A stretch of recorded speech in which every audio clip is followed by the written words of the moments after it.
Breaking today. King Charles's health is at the centre of why he has been unable to properly handle the Prince Andrew scandal. The mainstream media will not report this. As loyal, outspoken viewers know, I have been prepared to sensitively go there. And I'm going to explain why again. Because yes, King Charles is an individual who deserves respect, but as the monarch, as the head of state, there is huge significance in terms of the state of his health. And the reality is that there is a growing feeling within the British royal family that King Charles is indeed dying, and that is why power is shifting to Prince William. That is why Charles's appearances are becoming few and far between, and he is looking unwell. And of course, I have so much sympathy for him in regards to this, especially given he was struck by this terminal cancer so soon after taking the throne. Of course, there is almost a Shakespearean tragedy-like storyline to the life of Charles. But at the same time, we do have to be realistic in terms of what this means for the British royal family and the decisions that a King William V is going to make, both in terms of Andrew and in terms of Harry and Meghan. Now, I'm going to give you some context to all of this. I think it's important, and I do want to do it sensitively. First, this is what Lady Colin Campbell revealed here on Outspoken. The King is not in any position health-wise to add to any stress and burdens that he already has. I mean, his cancer is not curable, or is certainly, let me rephrase that, for public consumption. It is not yet cured, and there is no great prognosis that it will ever be cured. So he is having to live with treatment.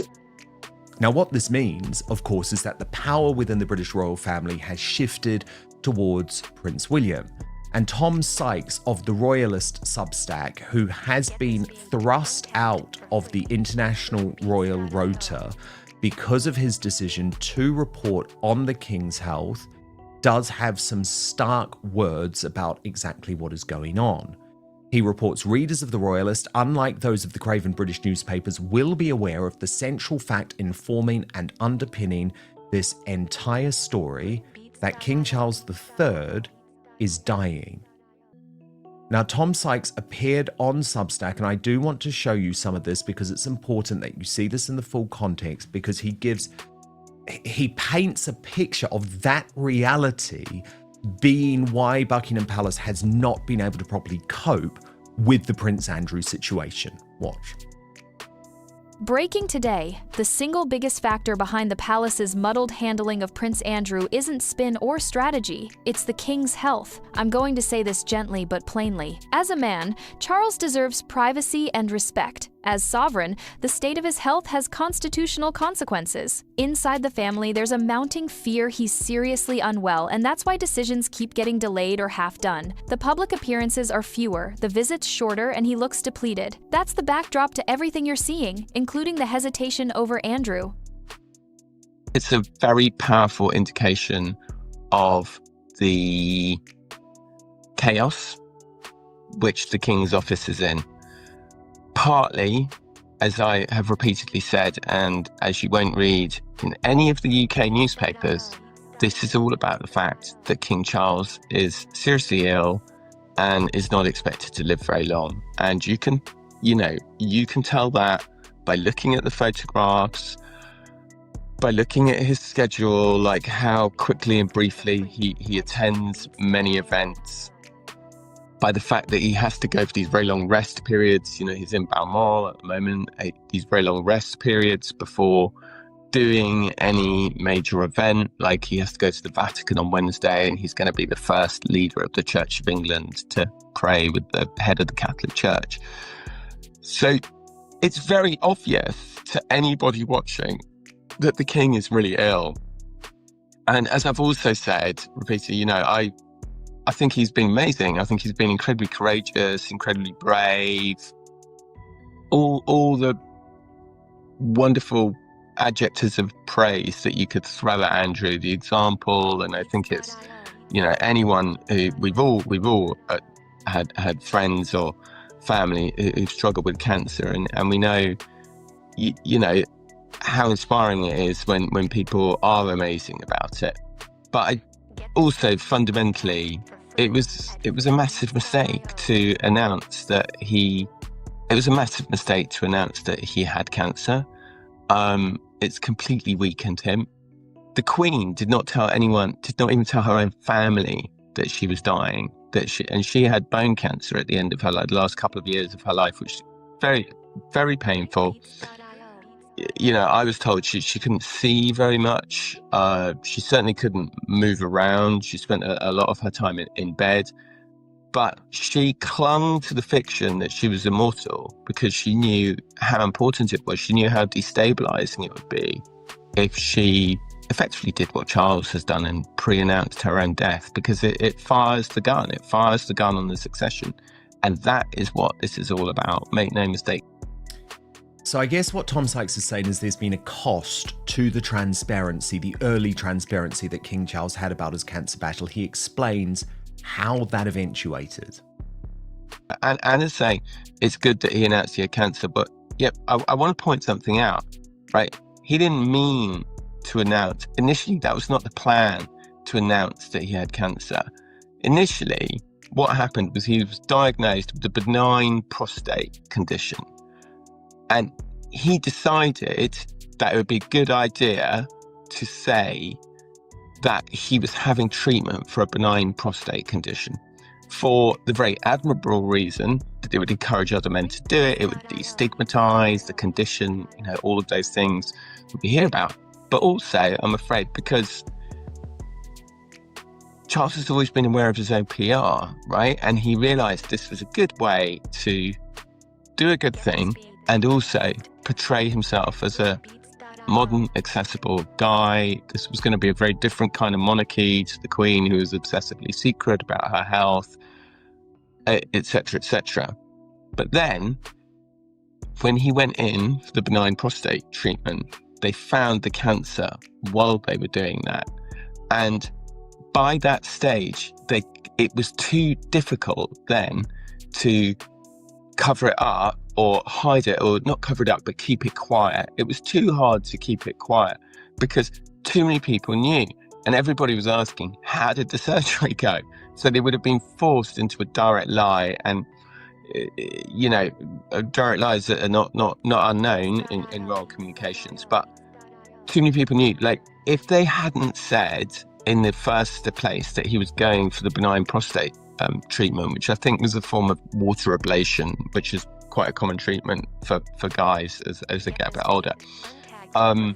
If they hadn't said he was going for that, and they'd done that procedure, and then they'd found the cancer, and then they'd been able to figure out what it was for 6 or 7 weeks, whilst keeping him private and saying that maybe he wasn't feeling well or what have you, they might have been able to contain it a bit more. But because of that announcement, there has now been what Tom Sykes reports is a shift of power. So the power starts to drift away. And that's why Charles's office is being managed so badly, why it's so chaotic, why the messaging is such a mess, why on Wednesday we were being told, oh, there's no point stripping him of the Duke title, he'll still be a prince. And on Friday, suddenly, the King's acted decisively and stripped him of his Duke title. Now he's still just a prince, which is like nothing. Do you know what I mean? It's like, so the whole thing is it's really very hard to understand everything that's going on in the royal story at the moment if you read the new UK newspapers, which basically talk about Charles's illness as if he has a nasty cold, or he's a guest at a dinner party who cannot be offended or something like that. So I think, well, what all those people do, someone's saying, I can't imagine what all those people actually do, 1,000. I mean, that is a good point, but it is, the point is, it is a huge operation. It's a huge operation, and people want to be on people want to be on the right side of the coin. They want to be allied with the right person. Rob Shooter has also sort of gone there in his most recent reporting, writing, King Charles's brave battle as Prince William protects the crown. The walls of Buckingham Palace are whispering with concern, not scandal, as King Charles III faces the greatest battle of his reign, a serious, closely guarded illness that has left even his fiercest critics full of admiration for his courage. Royal insiders tell Shooter Scoop the 76-year-old monarch is seriously unwell but determined to carry on, refusing to relinquish his duties despite growing fatigue. He's exhausted, but he won't stop, says one longtime aide. Every morning he insists on reading his red boxes. He believes his service to the country is his calling, and he'll keep going as long as he can. Behind the scenes, Prince William has taken on more responsibility.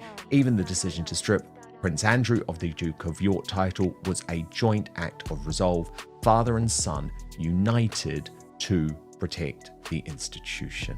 So, to my superstar panel, Based and Bougie, and Steph, the Alter Nerd. So, Steph, of course, on one of your channels, you cover the royal family. Where do you stand on this? Because obviously reporting on someone's health is difficult. My view is that because he's the monarch, it's certainly historic. It's not something that we can ignore. And at the same time, given the Prince Andrew scandal, it really does provide some type of insight into why so much of this power is moving to Prince William.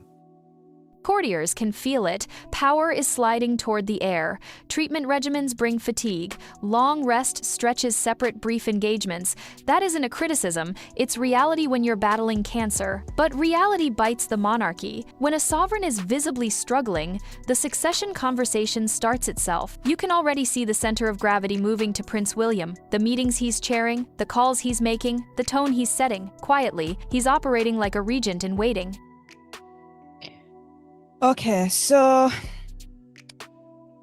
I don't really report on the King's health unless it is confirmed from the palace itself. I don't really discuss it much or touch upon it much because yes, he's the king, and I see your point that you're making there, Dan. However, he's still a human being, and we're talking about private medical information, and everyone has a right to their privacy when it comes to their medical information, whether that be the king, whether it be Hazard, Megsy, Princess Catherine, anyone. Now, in terms of that clip that you played from Tom Sykes, Tom Sykes really pissed me off. It wasn't a massive... Go on. Right, here we go. All right. Oh my goodness, here we go. Tom, it wasn't a massive freaking mistake for the king to announce that he had cancer. Are you shitting me, mate? If he didn't announce that he had cancer, right? I'm telling you this right now, we would have had a Where's Kate Part 2, and you would have been involved in that as well. Alongside Lucy Boozy, the Sussex Squad, idiots and morons, and the rest of them. You'd be like, where's the king? Why haven't we seen him in a while? Then there'd be comments about his appearance, etc., when he would come out in public. So by being transparent, all that BS has actually been avoided. Now, how bad is his cancer now? Do you know what? It's none of my damn business. We know, right, that King Charles, to coin a little bit of a phrase from you, Dan, has a superstar royal panel to help him on his duties. You've got the likes of Prince William, Princess Anne, Duchess Sophie, Prince Edward, etc. So, for example, with the Prince Andrew situation that you're referencing, reports are coming through that Prince William really was the main architect and the force behind getting Andrew's titles effectively removed. So, with that kind of superstar royal panel backup that the king's got, I'm not worried at all with the king and his capacity to undertake his duties. He's actually following, as far as I'm concerned, his mother's footsteps to undertake his duty as king to his country and us for as long as possible. And that, to me, needs to be applauded. Absolutely, and I do applaud that, and it was heartbreaking to see him looking the way he did yesterday. But I guess the difference with the late Queen and Prince Philip is that people like me who were reporting on the royal family at the time knew that they were suffering from cancer. I mean, certainly the late Queen in her last couple of years had very, very serious cancer, but she chose not to announce it. So while I completely agree with you, I think Charles's transparency should be applauded. I think it's sort of unrealistic to think that people are not going to see for themselves what's happening. And it's an interesting one, isn't it, based in Bougie? I mean, I do agree that, of course, this is up to him what he chooses to reveal. However, when it comes to the Pope, for example, in Vatican City, or the President of the United States in the US, because they are such important figures and, of course, heads of state, they do have actual medical transparency, right? Where their health records are provided in some way, obviously not all of the intimate details to the public. So I don't know. It's an interesting debate, but I think certainly where it has become very relevant in this story based in Bougie is that it's William who's now calling the shots, right? And it's William who demanded that action was taken on Prince Andrew. It's William who wants to see, I guess, the king go one step further. You know, he doesn't think it should be Prince Andrew at all. He certainly doesn't think there should be Prince Harry or Prince Archie or Duchess Meghan and Duchess Lily. I mean, William is all about protecting the future of the British monarchy, and I think he's going to take a much tougher stance. But I guess that's relevant based in Bougie because, you know, if he was not going to accede to the throne for another 20 years, then maybe it would be less relevant. Do you see the point that I'm making? Yeah, I mean, he is the heir to the throne, so of course he's going to take quite a harsh stance, and he's going to be the one that's going to try to move the decisions around. But I guess ultimately, whether King Charles, you know, let the public know about his health issues or not, I think the main thing we need to remember is that the royal family, they're still human beings. You know, I think people actually forget that they're still human beings. They should have a right to be private, or they should have the right to be public. Now, in this case, I think that King Charles definitely should have been public about his health issues, and we should be applauding him for that, because look what happened with Kate when she wasn't public. There was so many rumors swirling around about her disappearing, people even saying that she was secretly dead, and it just causes so much stress to the actual institution of the royal family. So ultimately, my personal opinion on this is that I think we should just remember that the royal family are human beings, and that we shouldn't, you know, pressurize them on when they shouldn't inform us on their, you know, medical issues. Steph, would you like to see King Charles go further on Prince Andrew, or do you feel that the statement released on Friday night was enough? Because there's certainly a sense of growing, I guess, political outrage in the United Kingdom that Andrew has effectively been allowed to do what Harry and Meghan were allowed to do, right? Which is just say, oh, don't worry about us. You know, we're not going to use these titles. We're not going to use our HRH status, when, of course, we know in Harry and Meghan's case, they have been. Here's what that means. Charles's instinct is conciliatory: contain, de-escalate, avoid drama. William's is surgical: protect the crown, cut out the risk. Hence the growing split over Andrew. A voluntary "we won't use the title" fudge keeps headlines warm and solves nothing. William wants the opposite: formal steps, clarity, and, if necessary, Parliament, not just for Andrew, but for any non-working royal trading on princely styles. That includes Harry and Meghan and the way their household presents itself. Expect a streamlined monarchy and fewer HRHs in public life. It's not personal, it's triage. So my understanding is the difference with Hazza, Megxi and the Prince Andrew situation is that with Prince Andrew, it's been put in pretty much abeyance. So it's this like legal agreement that Prince Andrew has got with the royal family where he's not able to use the titles again. They didn't do that with Hazza and Megxi. So that's the first thing. In answer to your other question, should they go further? Well, that's a difficult one to answer, really, in a way, because he has put the royal family into disrepute, and the main thing that members of the royal family have to do is to protect the monarch, protect the crown at all costs, which is what Prince Andrew hasn't done. So he does need to fall on his sword in order to protect the crown. At the same time, as you said earlier on, he's not been found guilty of anything, but he's lost everything. But the evidence out there doesn't look good, so you can understand why he's losing everything all at the same time, just his association with Epstein alone.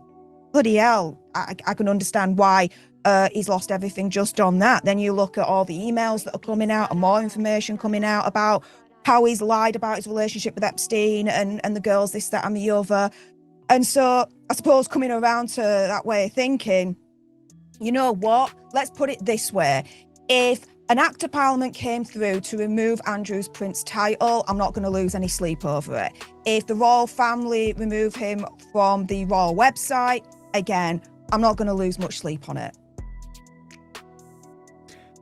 Yeah, I mean, it's interesting because Rafe Hadelman-Koo, who's a brilliant guy, you know, historian, broadcaster, excellent on royal matters, certainly a supporter of King Charles. And he's been pointing out some facts, just some clear facts around this. And based on Bougie, he just makes the point that Prince Andrew has not been formally stripped of his titles. Legally, he remains His Royal Highness, the Prince of Andrew, Duke of York, Earl of Inverness, Baron Killalea. So only Parliament can take action here. Well, I think personally, I think they should look into his association with Epstein. Why not? Honestly, the whole world is talking about Epstein. And, you know, obviously with Trump as well trying to shut down the case, that was suspicious. So I feel as though Andrew is the one guy that could actually give us the truth. So if they give us some kind of investigation for that, then why the hell not? And then from there, we will find out whether he was guilty or not guilty. But one thing I've realized about the media is that once the media has branded you as guilty, you're guilty for life. So that's the thing. Yeah, once they've branded you as guilty, whether the Sun, the BBC, you're guilty. So I just think whether they go into the investigation or not, his brand will always just be 100%. guilty. And that's the thing. And I just try and be fair on this, right? I try and be fair on this because what you're saying matters.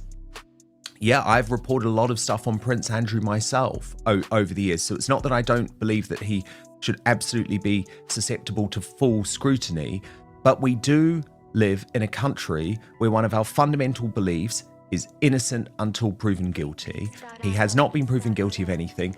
He did want to fight Virginia Giuffre in court, and he was asked not to, and the royal establishment came down on him like a ton of bricks because, of course, it would have overshadowed his mother's Platinum Jubilee. So it's a difficult one. It is a difficult one, but I think we've had an honest discussion about it here without hysteria, and that's important to me. Thank you so much to my two rising stars of YouTube and new media, Based and Bougie. You've got to subscribe to her channel, and Steph, the Ultra Nerd, who covers the royal family, actually, as well as British politics and many other things. You're both brilliant. Love having you on Outspoken. Thank you, Steph and Based and Bougie.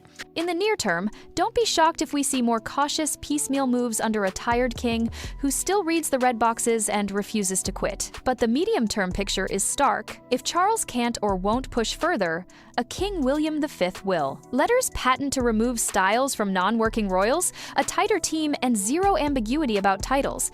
I wish the king's strength and healing, truly, but we can't pretend his illness isn't shaping the throne. That's the story behind the headlines. If you want the unvarnished version, respectfully told, you're in the right place. Like, subscribe, hit the bell, and tell me below. Should William move now or wait until he's king?